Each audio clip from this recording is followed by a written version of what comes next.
Bueno, vamos a meternos de lleno en este análisis. A menudo, cuando exploramos la historia, solemos imaginarnos grandes batallas épicas, ¿verdad? Reyes y emperadores moviendo ejércitos por el mapa como si fuera una partida de ajedrez gigante. Pero hoy vamos a darle una vuelta de tuerca a esa imagen. Si nos fijamos en las fuentes sobre la conquista de Honduras y Centroamérica, la realidad sobre el terreno fue, digamos, muchísimo más pragmática. Y sí, bastante más compleja. Vamos a mirar esto a través de una lente puramente financiera, porque, sorprendentemente, esta conquista se diseñó de una manera que se parece un montón a un modelo de negocio moderno. Entender esta mecánica económica es absolutamente crucial. Es literalmente la llave para comprender cómo se construyeron las verdaderas bases de toda esta región. Y para entender este fenómeno, tenemos que quitarnos de la cabeza una idea bastante equivocada. Pensamos en la conquista y ¡pum!, la mente se va directa a la caída de los grandes imperios en México o Perú. Pero ojo, esas fueron campañas hipercentralizadas. Para que nos hagamos una idea, fueron como grandes absorciones corporativas. Capturas al jefe, tomas la capital y básicamente adquieres toda la infraestructura imperial de un plumazo. Sin embargo, en Centroamérica la cosa fue totalmente distinta. Fue un proceso 100% descentralizado. Olvidaos de la gran adquisición corporativa. Esto se parecía muchísimo más a un montón de startups pequeñas, caóticas y de altísimo riesgo, operando cada una por su cuenta. Nada de un movimiento masivo dirigido desde arriba, sino iniciativas súper fragmentadas que cambiaron por completo las reglas del juego. Claro, si analizamos los textos, enseguida vemos el porqué de este enfoque tan distinto. Básicamente se enfrentaron a 4 factores que eran un auténtico dolor de cabeza. Primero, la geografía. No estamos hablando de llanuras abiertas y cómodas, sino de selvas absolutamente impenetrables y montañas escarpadas. Una pesadilla logística en toda regla. A esto hay que sumarle el segundo y tercer factor, los patrones de asentamiento y unas organizaciones sociales súper dispersas. Como no había un imperio central, someter a un grupo no te garantizaba para nada el control del pueblo de al lado. Era como empezar de cero una y otra vez. Pero el remate, el cuarto factor, fue la decepcionante falta de riquezas naturales evidentes. Es decir, aquí no había ciudades rebosantes de tesoros esperando a ser descubiertas el primer día. Y claro, esto desbarató por completo los planes de los exploradores, que buscaban hacerse ricos rápido. Entonces, ante este panorama tan crudo, llegamos a un punto de inflexión brutal, sin la promesa de dinero rápido que hizo la corona española, pues exactamente lo que haría cualquier inversor conservador hoy en día. Cerró el grifo. Así de simple. El Estado no estaba dispuesto a financiar directamente este agujero negro de recursos, así que toda la operación tuvo que dar un giro radical. En la práctica, la conquista se convirtió en un proyecto de capital riesgo del siglo XVI. Pasó a depender casi al 100% de la financiación privada. Hablamos de particulares endeudándose hasta las cejas, asumiendo todo el riesgo logístico y financiero con la lejana esperanza de sacar tajada a largo plazo. Y ojo con este concepto de privatización porque es la pieza clave, de verdad, para entender la intensidad y la brutalidad de todo lo que vino después. Ahora bien, un imperio como el español no iba a dejar que un grupo de particulares fuera por ahí reclamando tierras sin ningún tipo de control legal, ni hablar. La maquinaria imperial era profundamente burocrática.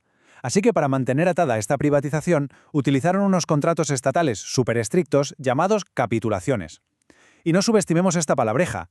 No eran simples trozos de papel con un sello.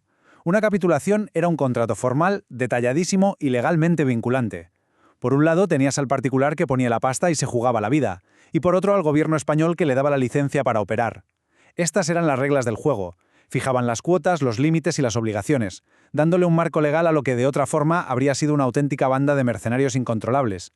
Y si nos ponemos a analizar cómo se repartían los beneficios en esos documentos, la cosa se pone fascinante. Es que es casi idéntico a un contrato de franquicia de los de ahora. El Estado diseñó una estrategia de mitigación de riesgos que era francamente brillante y despiadada a partes iguales.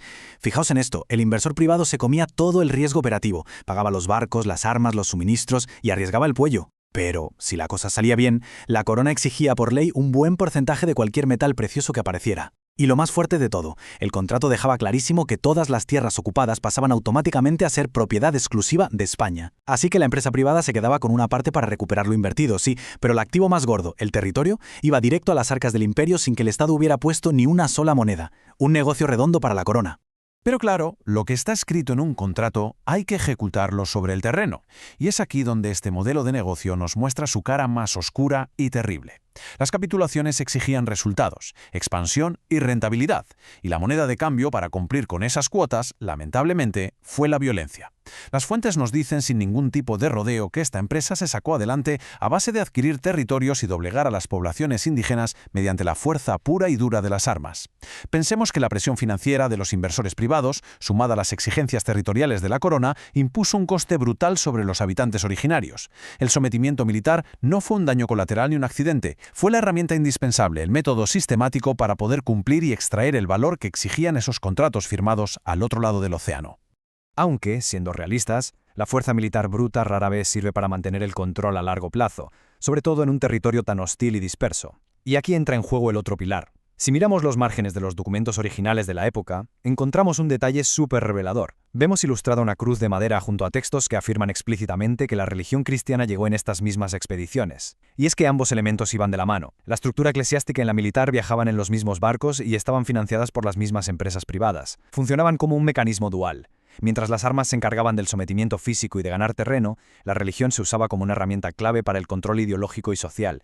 Era la manera de asegurarse de que esa sumisión fuera duradera y llegara a todos los rincones de la vida indígena. Si juntamos todas estas piezas, los documentos, lo militar, lo económico, llegamos a una conclusión bastante cruda. Esto no fue una serie de eventos aleatorios, fue un sistema calculadísimo.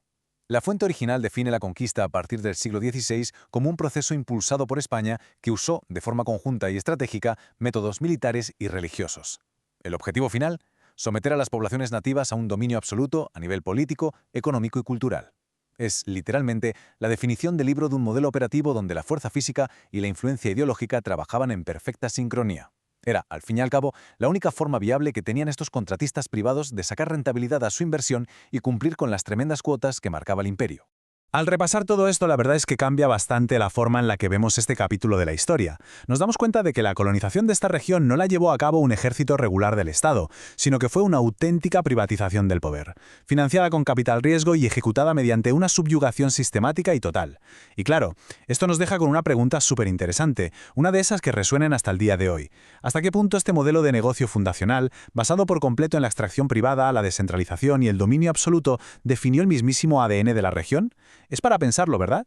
Queda la reflexión de cómo esas primeras raíces empresariales y esos contratos de altísimo riesgo siguen, de alguna manera, moldeando las estructuras económicas y sociales de la Centroamérica moderna.